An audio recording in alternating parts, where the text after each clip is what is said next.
নমস্কাৰ। ফেচবুক লাইভৰ এই অনুষ্ঠানলৈ আটাইকে আদৰণি জনাইছোঁ। নিৰ্বাচনৰ সময়ৰ পৰা মই ফেচবুক লাইভৰ অনুষ্ঠান কৰা নাছিলোঁ, কাৰণ নিৰ্বাচনৰ সময়ত আপোনালোকক বিভিন্ন সভাই সমিতিয়ে সঘনাই লগো পাইছিলোঁ আৰু আপোনালোকৰ সৈতে কথা পতাৰ সৌভাগ্যও হৈছিল।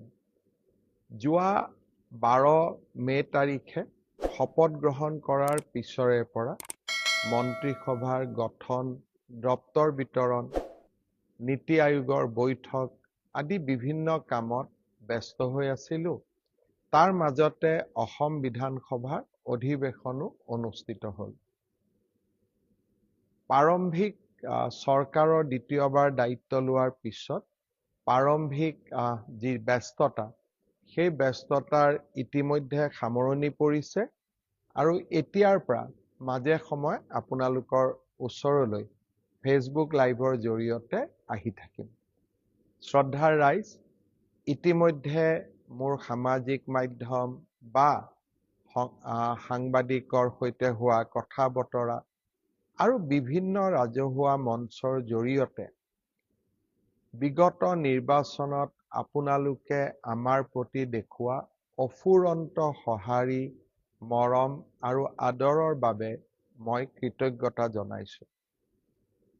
অসমৰ ৰাজনৈতিক ইতিহাসত 102খন আসনত বিজয়ী হোৱা এক নিতান্তই অভূতপূৰ্ব ঘটনা।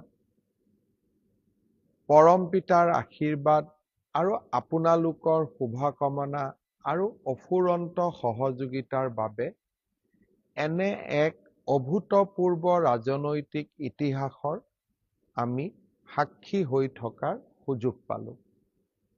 মই কেইবাখনো সভাত কৈছোঁ যে নৰ আৰু নাৰায়ণ অৰ্থাৎ নেদেখাজন আৰু আপোনালোকৰ অভূতপূৰ্ব আশীৰ্বাদ, মৰম, সহানুভূতি, সহযোগিতা নাথাকিলে অসমৰ দৰে ৰাজ্য এখনত 126খন আসনৰ ভিতৰত 102খন আসন জয় কৰাটো এটা ভাবিব নোৱাৰা পৰিঘটনা।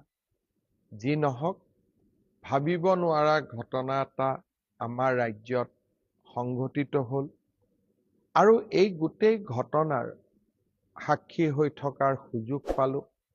আশীৰ্বাদ যাত্ৰাৰে পৰা আৰম্ভ কৰি নিৰ্বাচনৰ ফলাফল ঘোষণা নোহোৱা দিন পৰ্যন্ত আপোনালোকৰ যি মই মৰম, আদৰ লাভ কৰিলোঁ, তাক মই জীৱনত কেতিয়াও পাহৰিব নোৱাৰোঁ আৰু জীৱনৰ শেষ দিনটোলৈকে আপোনালোকৰ এই মৰম আৰু আদৰক মই সন্মানেৰে সৈতে মোৰ স্মৃতিকোঠাত মই জীয়াই ৰাখিম আৰু সদায়ে মোৰ কাম কাজ আৰু সেৱাৰ জৰিয়তে আপোনালোকৰ এই সহযোগিতা, আশীৰ্বাদক কিঞ্চিত হ'লেও উভতাই দিয়াৰ প্ৰচেষ্টা কৰিম।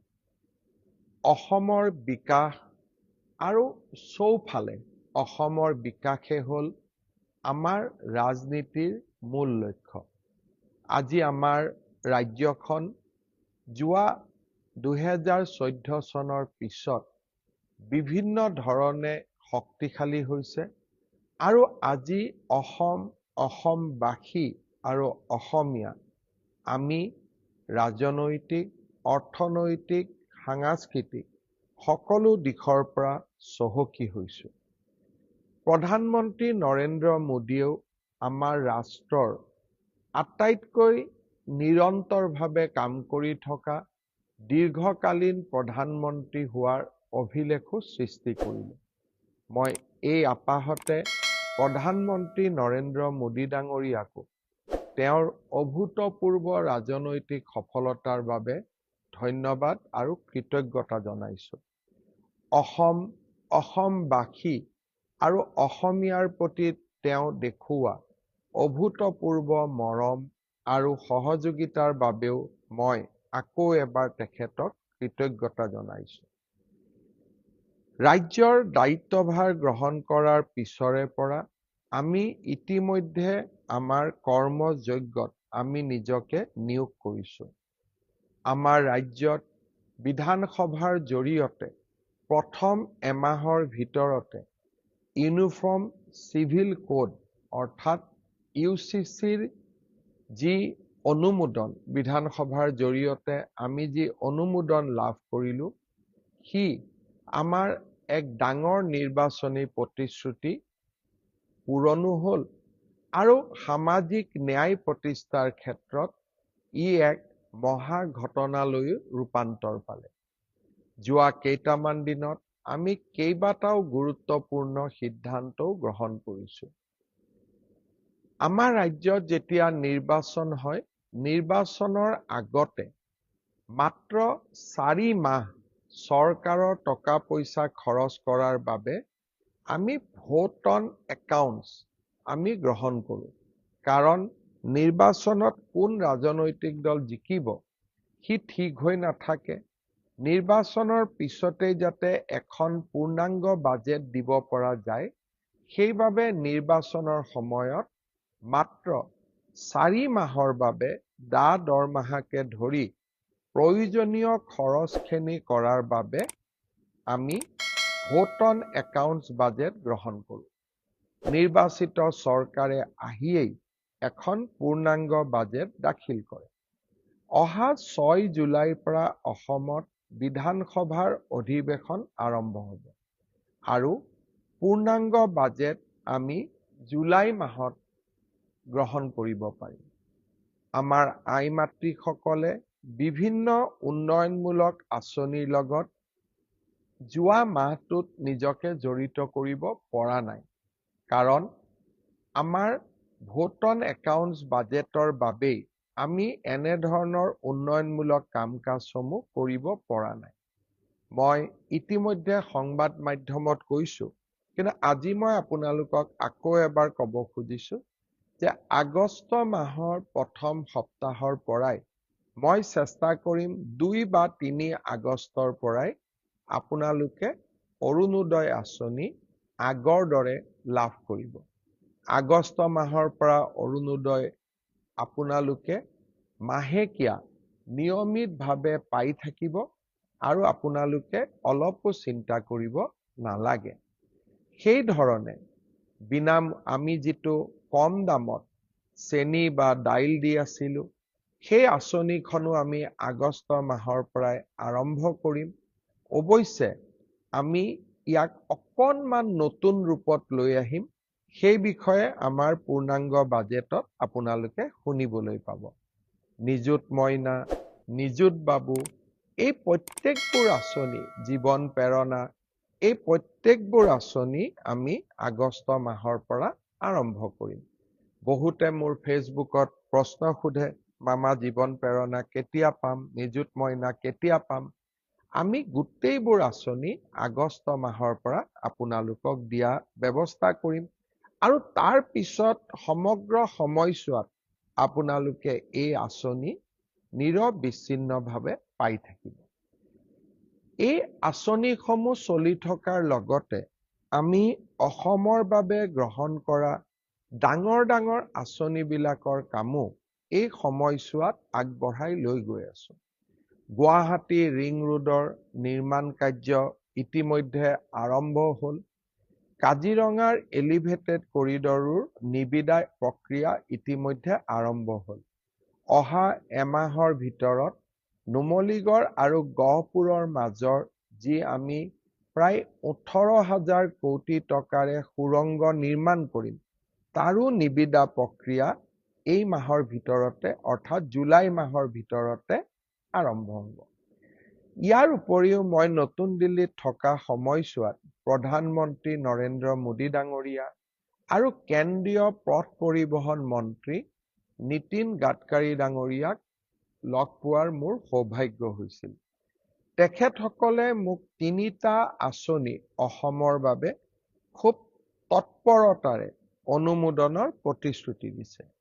ইয়াৰ প্ৰথম আঁচনিটো হ'ল বাইহাটা চাৰিআলিৰ পৰা তেজপুৰৰ মিছন চাৰিআলিলৈকে এই সমগ্ৰ পথছোৱা 4 লেনযুক্ত হিচাপে নিৰ্মাণ কৰা।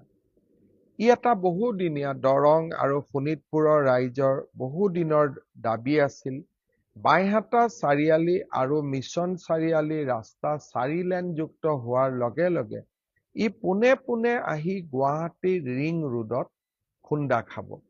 অৰ্থাৎ ৰিং ৰোডৰ পৰাই গুৱাহাটীক টাচ নকৰাকৈ আমি জাগিৰোডলৈ যাব পাৰিম, সোণাপুৰলৈ যাব পাৰিম আৰু ৰঙিয়া আদিলৈকেও আমি ডিৰেক্টলি 4 লেনযুক্ত ৰাস্তাৰে আমি যোৱাৰ সুযোগ পাম। ইয়াৰ উপৰিও আৰু এটা নতুন আঁচনি আমি আনিব খুজিছো।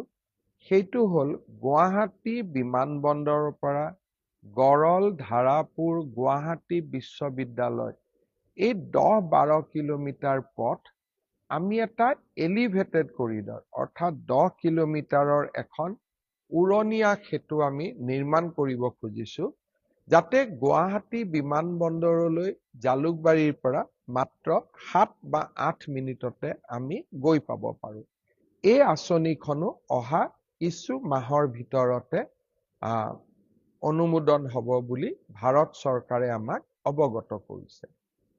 তৃতীয়তে আমি এটা ডাঙৰ আঁচনি হাতত লৈছিলো, সেয়া হ'ল শিলিগুৰিৰ পৰা শিলচৰ এটা নতুন এক্সপ্ৰেছ হাইৱে। ইয়াৰে প্ৰথম পৰ্যায় শিলচৰৰ পৰা বৰাপানীলৈ প্ৰায় 25,000 কোটি টকাৰ এখন বিশাল আঁচনি। ই ইতিমধ্যে প্ৰধানমন্ত্ৰী নৰেন্দ্ৰ মোদী ডাঙৰীয়াই শিলচৰত আধাৰশিলা কৰিছিল। এতিয়া ছেকেণ্ড ফেজত এই আঁচনিখন বৰাপানীৰ পৰা গুৱাহাটীলৈ অনুমোদন হ'ব।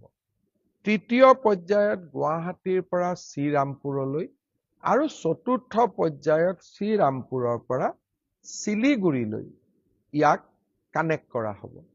এই আঁচনিখনো আমাৰ 5 বছৰীয়া কাৰ্যকালৰ ভিতৰতে আমি শেষ কৰিম। এনেধৰণে ভগৱানে কৰিলে গুৱাহাটীৰ পৰা তিনচুকীয়ালৈ এটা এক্সপ্ৰেছ হাইৱে নিৰ্মাণৰ মোৰ মনত ইচ্ছা আছে। তাৰ বিষয়েও আমি নিশ্চিতভাৱে আমাৰ প্ৰচেষ্টা চলাই যাম। ডিব্ৰুগড়ক ৰাজ্যৰ দ্বিতীয়খন ৰাজধানী ঘোষণা কৰা হৈছিল। ডিব্ৰুগড়ৰ উন্নয়নৰ বাবে আমাৰ কেবিনেটে 500 কোটি টকা ব্যয় কৰাৰ বাবে সিদ্ধান্ত গ্ৰহণ কৰিছে। বিধায়ক প্ৰশান্ত ফুকনক এই আঁচনিখনৰ সিলেকশ্যন বা কি কাম কৰিব লাগিব তাৰ কাৰণে তেখেতৰ নেতৃত্বত আমি ছেকেণ্ড কেপিটেল ডেভেলপমেণ্ট অথৰিটি এটা কৰিছো আৰু নিশ্চিতভাৱে অহা কিছুদিনত মই যেতিয়া ডিব্ৰুগড়লৈ যাম, এই আঁচনি বা এই 500 কোটি টকাৰে আমি কি কাম কৰিম তাৰ বিষয়ে ডিব্ৰুগড়ৰ ৰাইজৰ লগত কথা পতাৰ মই নিশ্চিতভাৱে সুযোগ গ্ৰহণ কৰিম।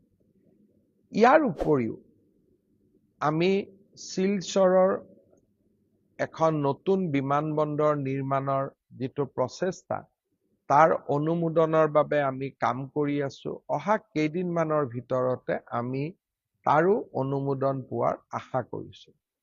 ইয়াৰ পিছত এটা নতুন আঁচনি এইবাৰ দিল্লীত যাওঁতে আমি আলোচনা কৰিছিলো যে ৰূপসী বিমানবন্দৰ। ই এটা ষ্ট্ৰেটেজিক লোকেশ্যনত আছে। ৰূপসীৰ পৰা বাংলাদেশ ওচৰত, ৰূপসীৰ পৰা পশ্চিমবংগ ওচৰত, ৰূপসী আমাৰ BTADৰ কাষতে আৰু ৰূপসীলৈকে গুৱাহাটীৰ পৰাও যাব পাৰি। শিলচৰ শিলিগুৰি কৰিডৰ হৈ গ'লে ৰূপসীটো আমি 2 ঘণ্টাতে গৈ পাব পাৰিম। ৰূপসী বিমানবন্দৰক আমি এটা ডাঙৰ লজিষ্টিক হাব হিচাপে নিৰ্মাণ কৰিব পাৰো নেকি? বিমানবন্দৰটো ডাঙৰ কৰি নিৰ্মাণ কৰি তাৰো আমি নতুন চিন্তা চৰ্চা আৰম্ভ কৰিছো। ইয়াৰ উপৰিও নিৰ্বাচনৰ সময়ত আমি এটা প্ৰতিশ্ৰুতি দিছিলো যে ৰাজ্যৰ প্ৰতিখন জিলাতে এখন বিশ্ববিদ্যালয় হ'ব, প্ৰতিখন জিলাতে এখন মেডিকেল কলেজ হ'ব আৰু প্ৰতিখন জিলাতে এখন ইঞ্জিনিয়াৰিং কলেজ হ'ব। এই প্ৰচেষ্টাৰ অংশ হিচাপে হাইলাকান্দি, হোজাই, বজালি আৰু গোৱালপাৰাত নতুনকৈ 4খন মেডিকেল কলেজৰ নিৰ্মাণৰ প্ৰচেষ্টাও ইতিমধ্যে আমি বিভিন্ন পৰ্যায়ত আৰম্ভ কৰিছোঁ। সন্মানীয় ৰাইজ, অনাগত 5টা বছৰত মই মাত্ৰ কেইটামান সৰুকৈ মোৰ মনত পৰা আঁচনিৰ কথা ক'লো। অনাগত 5টা বছৰত অসমখনক সজাই পৰাই এখন সৰ্বাংগ সুন্দৰ ৰাজ্যলৈ ৰূপান্তৰ কৰাৰ প্ৰচেষ্টা মই অব্যাহত ৰাখিম। বহুদিনে বন্ধ হৈ থকা কামাখ্যা কৰিডৰ নিৰ্মাণৰ কামো ইতিমধ্যে আৰম্ভ হ'ল। শ্ৰদ্ধাৰ ৰাইজ, বিগত নিৰ্বাচনত মই প্ৰতিশ্ৰুতি দিছিলোঁ যে আমাৰ ৰাজ্যৰ যুৱক যুৱতীক আমি 2 লাখ চৰকাৰী চাকৰিৰ সুবিধা দিম। যোৱাবাৰ আমি 1 লাখ চাকৰিৰ সুবিধা দিয়াৰ কথা কৈছিলোঁ। 1,60,000 যুৱক যুৱতীক আমি চৰকাৰী চাকৰি দিব পাৰিলোঁ।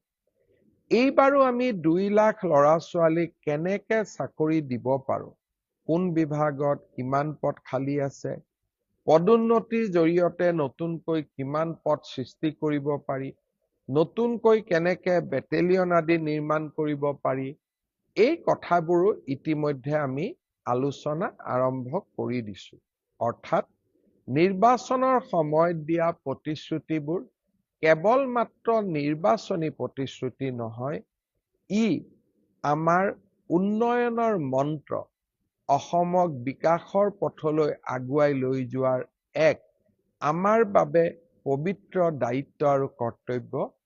তাক আমি সদায়ে স্বীকাৰ কৰোঁ আৰু অসমৰ ৰাইজৰ বাবে আমি এনেকৈ নিৰলস আমি কাম কৰি গৈ থাকিম। অসমৰ সংস্কৃতি, অসমৰ পৰিচয়, এই গোটেইবোৰ আমাৰ বাবে ৰাজনৈতিক শ্লোগান নহয়। অসমৰ আইডেণ্টিটি, অসমৰ স্বাভিমান, অসমৰ সংস্কৃতি, অসমৰ ভূমিৰ ৰক্ষণাবেক্ষণ, আমাৰ এই গোটেই সিদ্ধান্ত বা গোটেই আদৰ্শসমূহ ৰাজনীতি বা ইলেকশ্যনৰ সময়ত কোৱা আদৰ্শ নহয়, ই আমাৰ এক কৰ্মযোগ্য। অনাগত দিনসমূহত অসমবাসী আৰু অসমীয়াৰ বাবে আমি নিৰন্তৰ কাম কৰি যাম, তাত আমি কেতিয়াও পিছ হুহুকি নাহোঁ। শ্ৰদ্ধাৰ ৰাইজ, অহা 1, 2, 3 জুলাই এই তিনিওটা দিন অসমৰ কাৰণে হয়তো এক গুৰুত্বপূৰ্ণ দিন হ'বগৈ পাৰে। প্ৰধানমন্ত্ৰী নৰেন্দ্ৰ মোদী ডাঙৰীয়াৰ প্ৰচেষ্টাত এই 3টা দিনত হয়তো আমি এগৰাকী অতিকে শক্তিশালী গুৰুত্বপূৰ্ণ বিদেশী আলহীক আদৰিবৰ বাবে সুযোগ পাম। চৰকাৰীভাৱে ই ঘোষণা হোৱা নাই, তথাপিতো আমি আশা কৰিছোঁ যে প্ৰধানমন্ত্ৰী মোদী ডাঙৰীয়াই 1, 2, 3 তাৰিখে অসম গুৱাহাটী ভ্ৰমণ কৰিব আৰু তেখেতৰ লগত আৰু এগৰাকী শক্তিশালী আলহী বা প্ৰভাৱশালী আলহী বা এগৰাকী আন্তৰ্জাতিকভাৱে পৰিচিত আলহী আমাৰ অসম ভ্ৰমণ কৰিব, গুৱাহাটী ভ্ৰমণ কৰিব। তাৰ কাৰণে মহানগৰীখনক সুন্দৰভাৱে সজাই পৰাই তোলাৰ আমি ব্যৱস্থা আৰম্ভ কৰিছোঁ। কাৰণ এনে ধৰণৰ অতিথিক আদৰাৰ সুযোগ হয়তো এজন মানুহৰ জীৱনকালত এবাৰেই হ'ব পাৰে। এনে ধৰণে আমি যাতে আমাৰ আলহীক উপযুক্ত ধৰণে আমি আদৰণি জনাব পাৰোঁ, তাৰ কাৰণে আমি মহানগৰীৰ সৌন্দৰ্য বৃদ্ধিৰ বাবে ব্যৱস্থা হাতত লৈছোঁ। আপোনালোকৰ মই সহযোগিতা আশা কৰিম। এইকেইটা দিন আমি যাতে আমাৰ অতিথি পৰায়ণৰ উৎকৃষ্টতম উদাহৰণ দিব পাৰোঁ, তাৰ বাবে মই ৰাইজৰ সহযোগিতা বিচাৰিম।